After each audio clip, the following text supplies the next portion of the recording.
Good evening and welcome. I'm Roy Blitzer and our show is Ask Dr. Business. The purpose of our time together is to provide information and insight that will help make your work life more exciting. The desired outcome is you'll take this counsel and become a happy, more satisfied, and productive worker.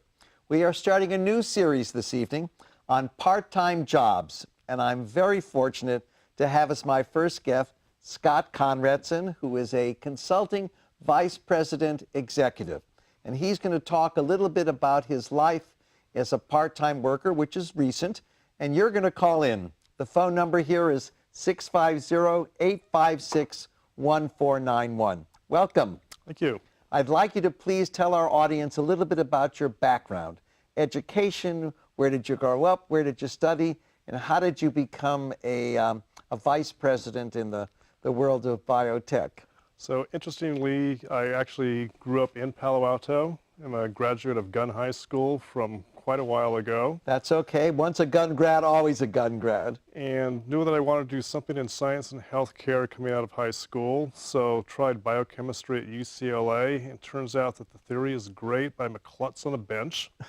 And so transferred to Cal Poly San Luis Obispo, where I did a degree in mechanical engineering.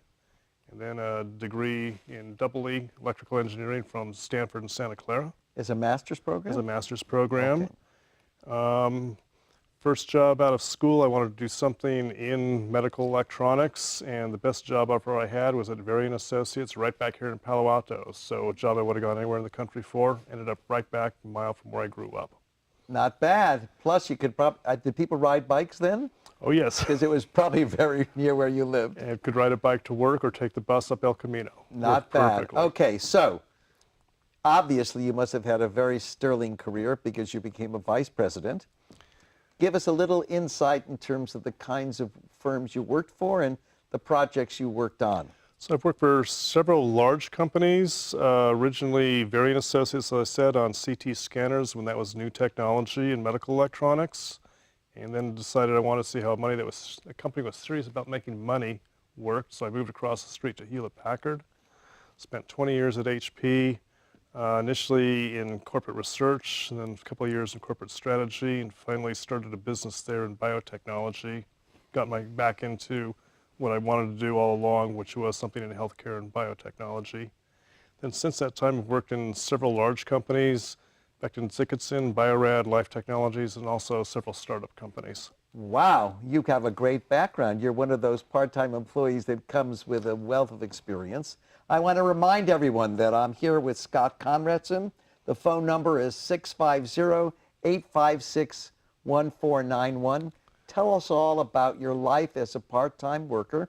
And we were prepping before, and we talked about the distinction between being a part-time employee of your own sort of making and a part-time employee at a company. Mm-hmm. You've had both, which is perfect. So explain the difference and what you think the values are for either one. Sure. So as a part-time employee, at a company, as a real employee, you get a badge. You get a badge. Depending on how many hours you work, you get some level of benefits. But should we assume that at an organization, part-time is under 40? Part-time would always be under 40 as it's listed. Sometimes 30 usually. Sometimes 30 to get benefits. Less than that comes without typically. Okay, good. And reasons for that, usually personal, or the company doesn't have quite enough work but still wants to have full-time or a real employee for dedication purposes. But it gets a little bit difficult, particularly in professional field in engineering or science, because expectation is we're going to be, as a full-time employer, there are 50, 60 hours a week typically. As a part-time employee, how many hours are you actually supposed to work? Now, can that, you can help our audience, can that be contracted beforehand? Who makes these agreements? Do you sign anything? You would typically have some form of employment contract or specification. Even as a company employee? As a company employee, if you're going to be part-time. Now, what would be the difference if you set up your own company and wanted to work just part-time So his own company, which is what I'm doing right now, is on strictly a contract basis, and a couple of different forms of that. One is you're employed on an hourly basis, someone at random. The other is that you're on a set contract, so you show X many hours per week or per month on more of a regular Would you basis. do a time card for both? How do they monitor that? So for myself, I do an invoice monthly, and whoever I have the contract with will check that and make sure that the invoice is in agreement with how many hours I've been on the job. And as an employee, would you check in with someone? It's not like, I hope to have someone who works part-time at a market, because I've done some work with Safeway, and I know they have lots of part-time employees, and they monitor that very closely in terms of... So if a employee is hourly, that will get monitored. Got The it. time card gets turned in. If it's part-time but it's salary, typically not. You're on your own. But again, professional world is more based on results than it would be on just how many hours I put in. So there's an expectation X amount of work gets Now, done. you're working on scientific projects and things like that. Would there be a difference in terms of perceptions of you or value added if you were employee company versus employee on your own? Or is that something that's not necessary? So in my particular case, because of the years of experience I have and what I get hired to do, which is to assist CEOs and R&D executives with Engineering departments? engineering departments, science departments, occasionally business. I've also done Marketing as well? marketing as well. I've done Wow. general management in the past. No wonder you can go part-time. You have a great experience base. So I'm able to assist these guys in how much time, with a bit of time, how much they want, kind of the areas that they want in. But if I was going to be a part-time regular employee, the situation gets a bit different. Now, would you say, I'm going to ask this of every one of my, that people treat you differently if you were an employee part-time and a contractor part-time? So in my particular case, not really, because of the years of experience that I bring and what they are hiring me to do. So how I'm perceived is no different from how I would be perceived as a regular employee, other than the fact that I'm contracting and advising. But that's specific to me. If I was a part-time employee, say as an engineer, Right. perception might be a little bit different, because why is this person part-time? And then we get back to this situation of how many hours am I actually supposed to put in if I'm salaried and so on. Well, I just want to remind everyone that we're at the fascinating part of our discussion here. Our show started a new series this evening, PartTime Jobs. Scott Conradson is here. He's a consulting vice president executive. Please call in. The phone number is 650-856-1491. Every time I do this, I feel a little like the shopping network, but I'm encouraging my colleagues to call with some questions because I think they can benefit from your expertise. Let's talk a little bit about the concept of what part-time workers get. You can use your own, what are some of the benefits of being a part-time worker? So the biggest benefit for me personally, and for most part-time workers, assuming that they're part-time voluntarily, Well, we'll talk about that later. Good. is free time. So you can, For me, I wanted to work approximately half-time and take the other half of time for pursuing some of my personal hobbies and goals. and at this point, should we assume that you're at the twilight of your career? You're at the swanning end? That would be a safe assumption, Okay, yes. good. Unlike a young person that would come in, they may have different goals and take the part-time job because that's what there is. Correct. Okay, we'll talk about that with someone they come in. Mm-hmm. Talk a little bit for us if you think that the impact is the same. Have you ever, in the 6 months you've been doing, wanted to be there more, have more impact, and then you're sort of bound by the fact that you can't work anymore because that's the agreement? So actually, it's the opposite. Most of the Really? contracts that I've had want more hours from me, Interesting. and I don't want to give that. I'm still, the whole reason for going part-time was to have more time for myself. But As we dig in more and more, or a company has issues that they want just additional assistance to solve, they want more hours from me. Interesting. Well, I guess I want my listeners to realize that when I started thinking about this series and my colleagues gave me suggestions, 40% of the U.S. workforce works part-time. And Scott reminded me today that of that, 20% or 29% have more than one part-time job. Right. So they may not be doing this because of voluntary choices, but because there's nothing else out there. Right. Okay. Now, from a skill set, from a style standpoint, do you think there's a different mindset for someone that works part-time than someone who's a full-time employee?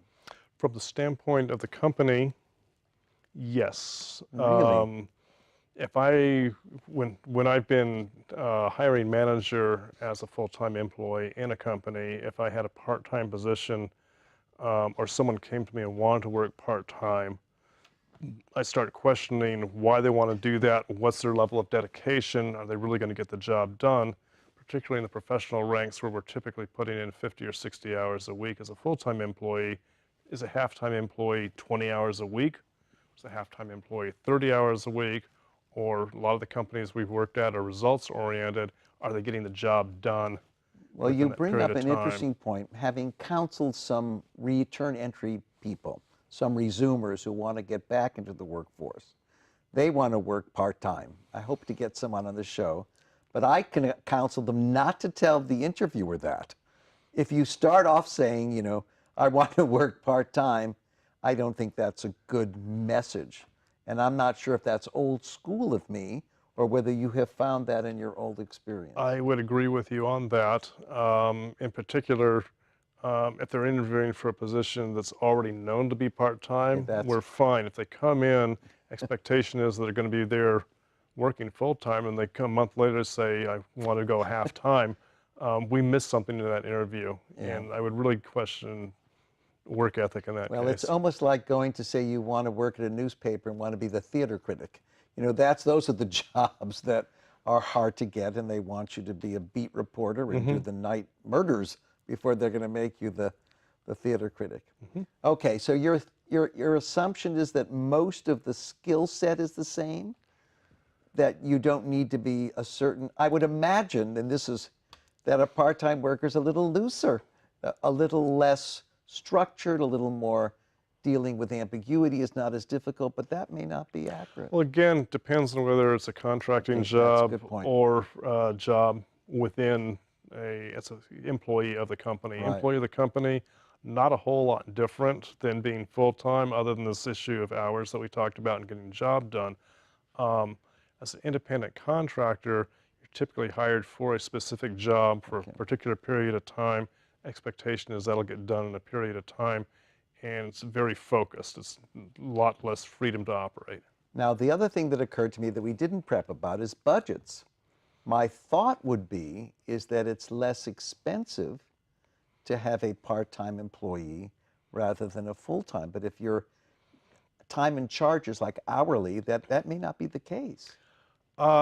So again, speaking from my own experience, if I have a part-time employee, but it's an employee of the company, the actual dollar savings is not huge. They're still getting some level of benefits, and the amount of administrative help and surrounding work it takes makes that budget come out pretty much a wash. In our industry, we use a figure of merit somewhere between $180,000 to $220,000 a year, fully burdened per employee. I think. FTE. Right. Per employee. If that person's working half-time and maybe 50–60% of that 220 is salary, then I'm saving $50,000 a year. I'm still spending $170,000 that employee. If the person's hourly, and as a contractor, I'm typically paying them more money per hour, but I can set the number of hours and put a limit on that, and it's much easier to control, and overhead's a lot less. That's why you're the ideal guest, because you've been a hired part-time employee, you've been a part-time employee in both areas. So I want to have my colleagues call in One more time, 650-856-1491. Please call your questions for Scott Conradson, who is a consulting vice president executive. You just brought up another interesting question that I hadn't thought of when we began our preparations.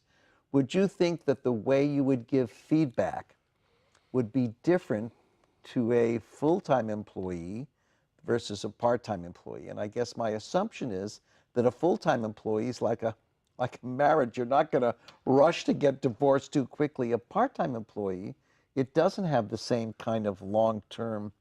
Would you think that the feedback would be different, or is it project-based rather than person-based? Again, this gets back to, is the individual actually an employee of the company, or hired as a consultant or a contractor? Employee of the company, I would see them no differently. There's an expectation they're going to do some level of performance.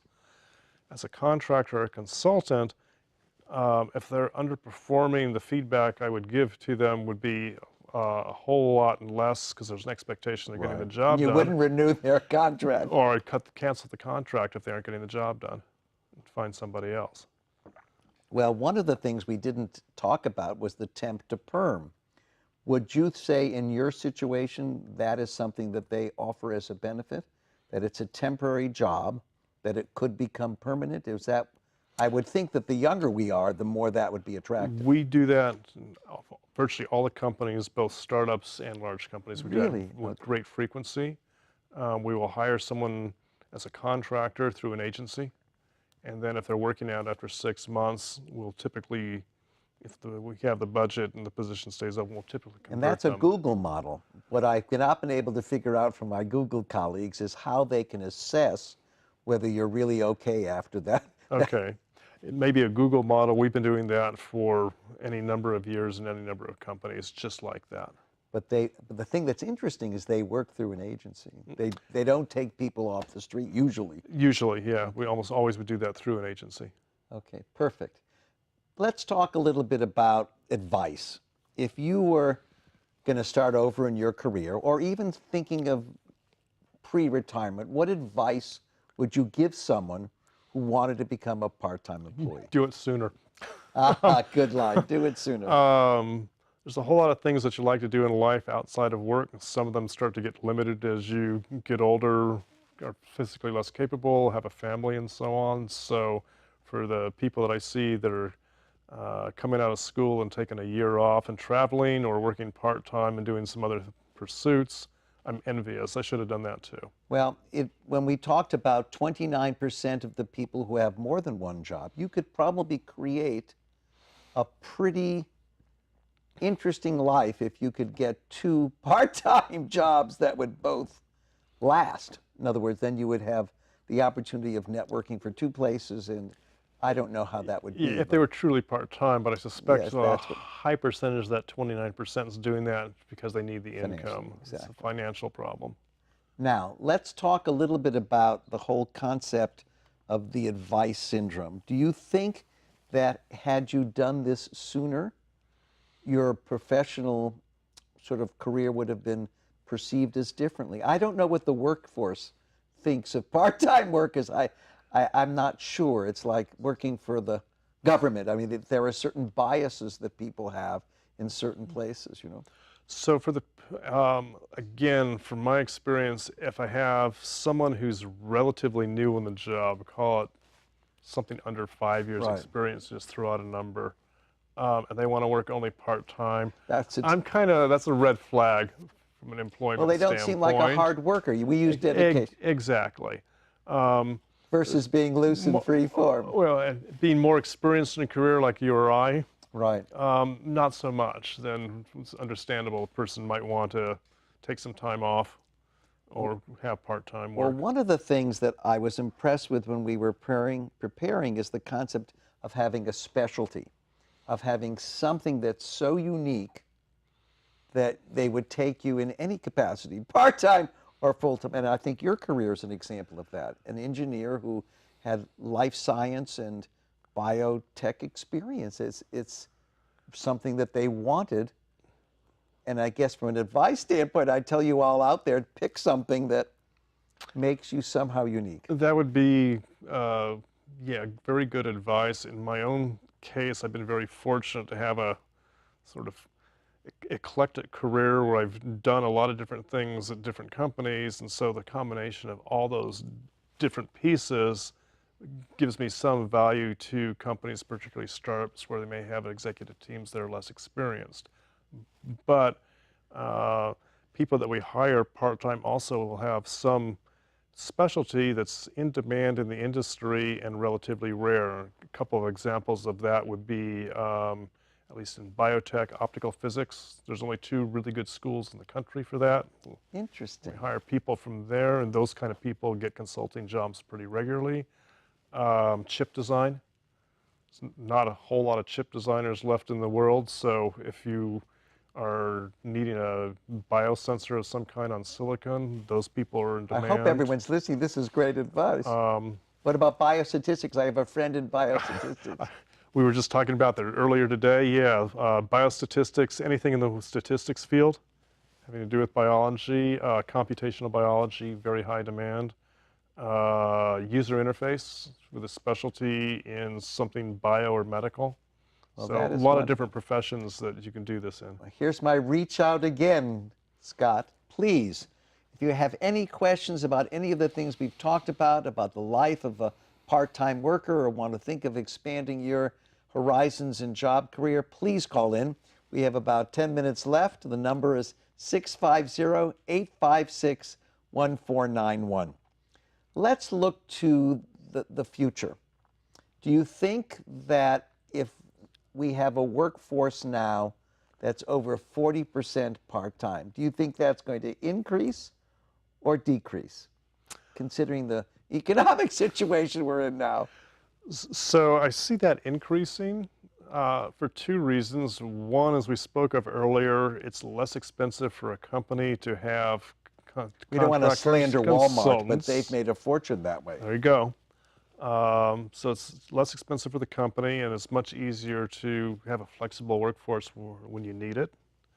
And then from an employee standpoint, as long as you're financially secure, or sufficiently financially secure, I should say, having some job flexibility and having more free time seems to be a very good thing. You brought up something interesting, which you have great experience, but you're not a mortgage broker. But I'm dying to find out if you apply for a home loan or a car loan and you only have 2 part-time jobs, whether it's looked upon negatively, or is it purely income-based? I actually don't know the answer to either. that, but it's a really interesting question. I know that the people that I have in my network that have their own businesses, when they apply for a mortgage or a loan, they get quite a bit more scrutiny. Yeah, and you mentioned that the millennials are more likely to do part-time jobs. That's what the statistics are telling us. And I think that's an economic issue. I think that we are putting out a lot of more college graduates than before. I think that the market is more difficult. And I also think that if you have one of the specialties that you mentioned, you're lucky. But if you're an English major or a philosophy major, that's going to be harder. A little bit tougher. Okay. Now, let's look to the concept of skill sets and what you would call preparing. If you wanted to develop and hone a skill that would make you a better part-time worker, what would that be, if anything? Better or more employable? Oh, I like your expression better, more employable. Okay. Find a area that you really like to work in, and develop enough jobs and experience in it. So the resume is really important. Okay. So for example, for biostatistics, after you come out of school, 1 or 2 jobs, at least one at a well-known company for a couple of years, so you get some big company experience. Do a startup company, makes you employable, large and small, and then it's much easier to get the jobs.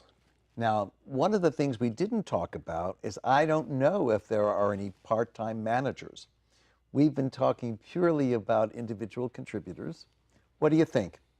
I'm not sure if that trend will take hold. Because if your manager's not there and that part-time, that you want them there. I'm not sure how that works. Trying to think about if I've ever seen that, and I can't say that I've ever really seen any part-time managers. I've seen a lot of remote, Okay, that's an which interesting. is real different. But as a company having a manager who's only there part-time, that'd be pretty unusual. Well, my wife had been a job share at Stanford University at one point, and that was a very unique thing in its time because it was a writing job. And of course, if you wrote 2 paragraphs and the other person wrote, it was not an easy transition. I'll bet, yeah. But I think it may be the world of individual contributing that is going to take hold. Potentially. For job sharing also, again, depends a lot on what field is in. For us, for something like engineering, where your focus, job sharing, probably difficult because it's hard to split that. But from the standpoint of how you would divide up a project, you could have someone work on this chunk and someone work on that Well, chunk. somebody, when they're dealing with part-time workers, has to do that. Mm-hmm. I want to think that it's skill-focused. If you have a part-time job and you're great at something and someone else has a part-time job, if you're a great artist, they're going to give you the graphic design part rather than the other part. Well, I would certainly hope so, Okay. yeah. Well, believe it or not, we're almost done with our show, and it was a very informative one, despite the fact that we didn't get any questions. I want to remind everybody that we're back on the air on October 19th. My guest is a part-time male model who earns his living doing print work and video work, who will talk a little bit about that kind of part-time job. I want to thank my crew. I want to thank Scott.